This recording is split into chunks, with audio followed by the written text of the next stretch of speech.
এতগুলো টাকা! কি হয়েছে? সামান্য পুরাতন জামা কাপড়ই তো, এভাবে রিঅ্যাক্ট করার কি আছে? আমি তো এটাই বুঝলাম না। রিঅ্যাক্ট করবো না? তুমি কি জানো পুরাতন কাপড় চোপড়ের ভিতর আমি 5 লক্ষ টাকা রেখেছিলাম। আমরা ভিক্ষুক, কিছু সাহায্যের জন্য আসছিলাম মা। আচ্ছা ঠিক আছে, আপনারা দাঁড়ান, আমি আসছি। আচ্ছা মা, ঠিক আছে মা।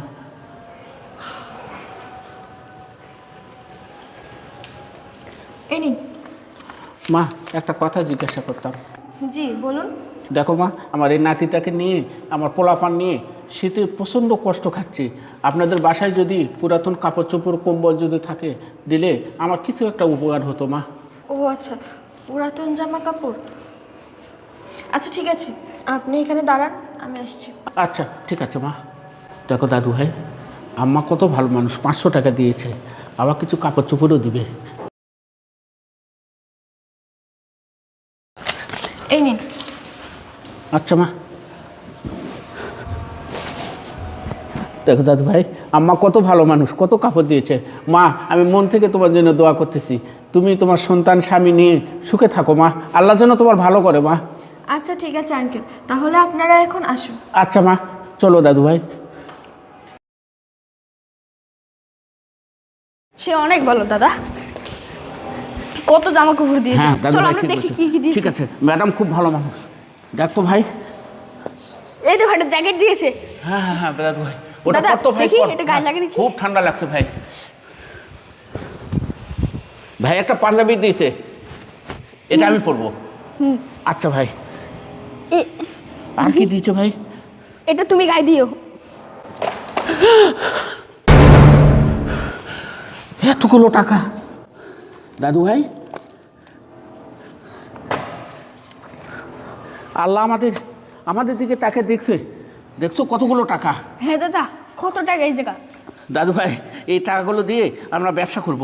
দাদা, এর মানে তুমি এই টাকাগুলো নিতে যাচ্ছ? হ্যাঁ ভাই, এই টাকাগুলো আমি নিতে চাচ্ছি, আর এই টাকাগুলো দিয়ে আমি ব্যবসা করতে চাচ্ছি ভাই। দাদা, তুমি এই টাকাগুলো নিয়ে নেবে? তুমি না আমাকে শিক্ষা দিয়েছো সাদাকে সাদা বলতে হয় এবং কালোকে কালো বলতে হয়, তাহলে তুমি কেন এই টাকাগুলো নিতে চাচ্ছ? দেখো দাদু ভাই, আমি জীবনে অনেক কষ্ট করছি, 7 বছর ধরে আমি ভিক্ষা করছি, মানুষের লাত্তি গোতা খেয়ে আমি কোনোদিন সুখ পাইনি। আল্লাহ পাক আমাদের এই টাকাগুলো দিয়েছে ভাই, এই টাকাগুলো দিয়ে আমি ব্যবসা করবো ভাই, তুই আর বাদী হোস না ভাই। দাদা, হয়তো আমরা এই টাকাগুলো দিয়ে ব্যবসা করে উন্নতি করতে পারবো, কিন্তু আমি অসৎ পথে ইনকাম করতে চাই না। সৎ পথে ইনকাম করলে স্বয়ং আল্লাহও ভালোবাসে এবং সাহায্যও করে। তাই আমি চাই তুমি এই টাকাগুলো ম্যাডামকে ফিরিয়ে দাও। হ্যাঁ দাদু ভাই, তুই সত্য বলছো, তোর কথাগুলো শুনে আমার কলজাটা জুড়ে গিয়েছে। পড়ার অন্যায় করবো কেন? ঠিক আছে দাদু ভাই, চলো আমরা যার টাকা তাকে ফেরত দিয়ে আসি ভাই। আচ্ছা দাদা, তুমি এটা গায়ে দাও, না হলে অনেক ঠান্ডা লাগবে। আচ্ছা ঠিক আছে দাদু ভাই, চলো। এগুলো এই জায়গায় থাকুক। আচ্ছা আচ্ছা দাদু ভাই, চলো। কি ব্যাপার, এইখানে জামা কাপড় রেখেছিলাম, কোথায় গেল সেগুলো?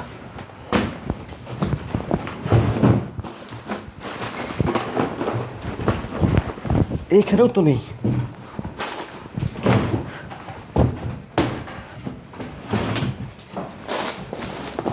না, কি ব্যাপার, এগুলো কি?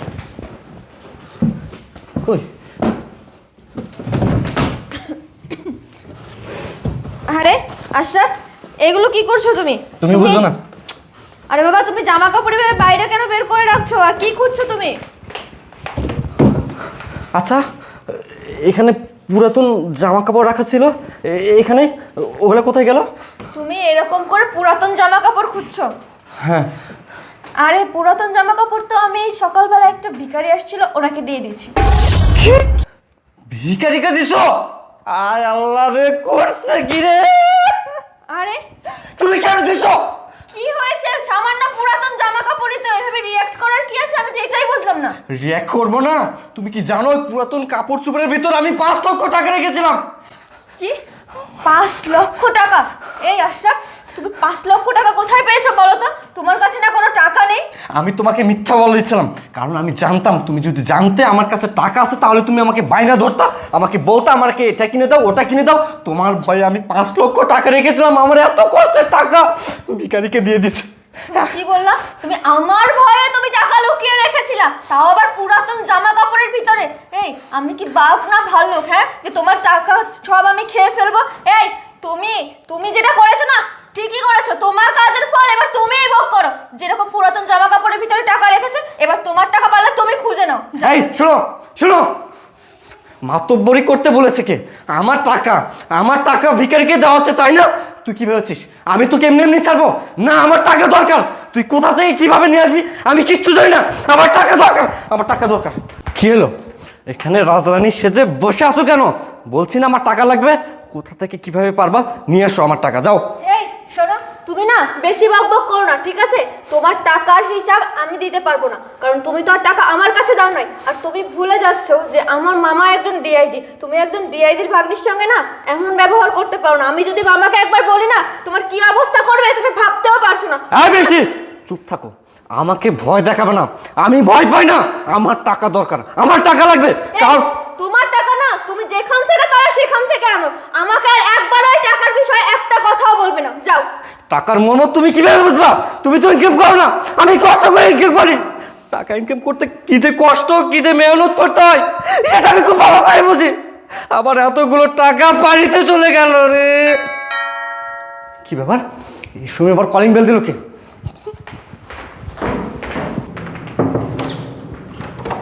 সালামু আলাইকুম। ওয়ালাইকুম সালাম। কি চাই, কে আপনারা? আচ্ছা, এখানে যে ম্যাডাম ছিল, এই তো ম্যাডাম। আচ্ছা, এই যে সেই লোকগুলো যাদেরকে আমি সকালবেলা ওই জামা কাপড়গুলো দিয়েছিলাম। কি? এই আমাদের জামা কাপড়ের ভিতরে টাকা ছিল, টাকাগুলো কি করেছিস? টাকাগুলো দে। আপনি উত্তেজিত হবেন না স্যার, আমি বলতেছি ম্যাডাম, আপনি যখন আমাদেরকে পুরানা কাপড় চোপড়গুলো দিয়েছেন, সেই পুরানা কাপড় চোপড়ের মধ্যে আমরা এই টাকাগুলো পেয়েছি। দেখি তো। হ্যাঁ, এগুলোই তো আমার টাকা। 1 লাখ, 2 লাখ, 3 লাখ। কি ব্যাপার, এখানে 50,000 টাকা কম কেন? 5 লক্ষ টাকা ছিল। এই বাদ বাকি 50,000 টাকা দে, দে বলতেছে। না স্যার, আমি সত্যি বলতেছি স্যার, আমাদের মধ্যে যা টাকা ছিল সেটাই আপনাকে দিয়ে দিয়েছি। এই মিথ্যা কথা বলবি না। তোদের মতো ছোট লোক ফকিনীদের আমি খুব ভালো করে চিনি। তোরা টাকা লোভ সামলাতে পারিস না। ভালো ভালো বলতেছি, টাকাগুলো বের কর, নাহলে কিন্তু তোকে পুলিশে দিব। না স্যার, পুলিশে আমাদেরকে দিবেন না স্যার, আমরা কোনো অন্যায় করিনি। আর টাকা আমাদের কাছে যা ছিল সেটা সম্পূর্ণ আপনাকে দিয়ে দিয়েছি স্যার। আশরাফ, দেখো আমার মনে হয় উনি যা বলছে সত্যি কথাই বলছে। কারণ ওনার যদি নেওয়ার হতো উনি এই 5 লক্ষ টাকা পুরোটাই নিত। উনি এই 50,000 টাকা রেখে আর 4.5 লক্ষ টাকা নিয়ে আবার ফিরে আসতো না। দেখো হয়তোবা আমাদের এই কোথাও ভুল হচ্ছে। উনি আচ্ছা, আমরা একটা কাজ করি, আমরা বরং আমাদের রুমটা একটু ভালো করে খুঁজে দেখি, হয়তোবা আমাদের রুমে আর 50,000 টাকা রয়ে গেছে। যাও, ঠিক আছে। বৃষ্টি, তুমি বুঝলে না, ওদের সম্পর্কে আমার যথেষ্ট পরিমাণে আইডিয়া আছে। ওরা টাকার জন্য সব কিছু করতে পারে। এই তোরা কি ভেবেছিস আমি তোদেরকে এমনি এমনি ছাড়বো? কখনই না। টাকা তোমার 50,000 টাকা বলেছিলাম না রুমেই আছে। তোমার তো টাকার জন্য একেবারে মাথা খারাপ হয়ে গিয়েছিল। এই গরিব লোকগুলোকে শুধু শুধু তখন থেকে জানা তাই বলেছো, সকাল থেকে আমাকেও জানা তাই বলে অপমান করে গেছো। এই নাও তোমার টাকা, এবার শান্তি হয়েছে তো তোমার? আসলে কি যে বলি আঙ্কেল, আসলে টাকাগুলো মানে হারানোর পর থেকে আমার মন মানসিকতা ভালো ছিল না। আমি আমার স্ত্রীর সাথে অনেক খারাপ ব্যবহার করেছি, আপনাদের সাথে অনেক খারাপ ব্যবহার করেছি। আঙ্কেল প্লিজ আমাকে আপনি ক্ষমা করে দিবেন। দেখো বাবা, আমরা গরিব মানুষ, আল্লাহ আমাদের যা 4টা নুন ভাত দেয় সেটা খেয়ে আমরা বেঁচে থাকি। আমরা কেন পড়ার অন্যায় করতে যাবো বাবা? আর তোমরা কি অন্যায় করেছো? তোমরা আমার কাছে কোনো অন্যায় করোনি। আসলে আঙ্কেল আপনার মন না অনেক বড়। আসলে আপনার সততা দেখে আমি মুগ্ধ হয়েছি। আপনার মতো ভালো মানুষ এখনও দুনিয়াতে আছে বিধায় দুনিয়া এখনও টিকে আছে। আমি আশা করব আপনার এই সততা আপনি সারা জীবন বজায় রাখবেন। আঙ্কেল আপনার কাজে আমি অনেক খুশি হয়েছি। আপনি টাকাগুলো ফেরত দিতে এসেছেন, আপনাকে আমি 1 লক্ষ টাকা দিলাম। আমার তরফ থেকে এটা আপনার জন্য উপহার। না না বাবা, আমি টাকা নিতে পারবো না। আমি টাকা নিলে সম্পূর্ণই নিতাম বাবা। আমি এই বেইমানি করতে পারবো না বাবা। না আঙ্কেল, এখানে কোনো বেইমানি নাই। আমি আপনার ছেলের মতো। আপনার ছেলে যদি আপনাকে কিছু গিফট করতো আপনি কি নিতেন না? অবশ্যই নিতেন। আপনি যদি টাকাটা নেন তাহলে আমি অনেক খুশি হব। ভাববো আপনি আমার উপর। আপনি টাকাগুলো নিন। আর আপনি বলছিলেন না আপনার নাতি আপনার ছেলে মেয়েদের নিয়ে আপনি খুব কষ্টে আছেন, এই টাকাটা দিয়ে আপনি তাদের জন্য কিছু খাবার, কিছু জামা কাপড়, তারপরে শীতের কাপড় আর একটা ভালো থাকার ব্যবস্থা করবেন। হ্যাঁ, আপনার অনেক কাজে লাগবে। এই নিন। আচ্ছা আচ্ছা, ঠিক আছে ঠিক আছে স্যার, আমি নিলাম স্যার। ভালো থাকেন স্যার। চলো নাতি ভাই, আসলে আঙ্কেল আপনার যদি কোনো বিপদ আপদ হয় অবশ্যই আমার কাছে আসবেন, আমি সাহায্য করবেন। আচ্ছা স্যার, ঠিক আছে স্যার। আচ্ছা। আসি মা, সালামু আলাইকুম। আচ্ছা আঙ্কেল, ওয়ালাইকুম আসসালাম। দেখেছো বৃষ্টি, দুনিয়াতে এখনও ভালো মানুষ আছে। আমিও না তোমার সাথে অনেক খারাপ ব্যবহার করে ফেলেছি। প্লিজ তুমি আমাকে ক্ষমা করে দাও। ঠিক আছে, এসো।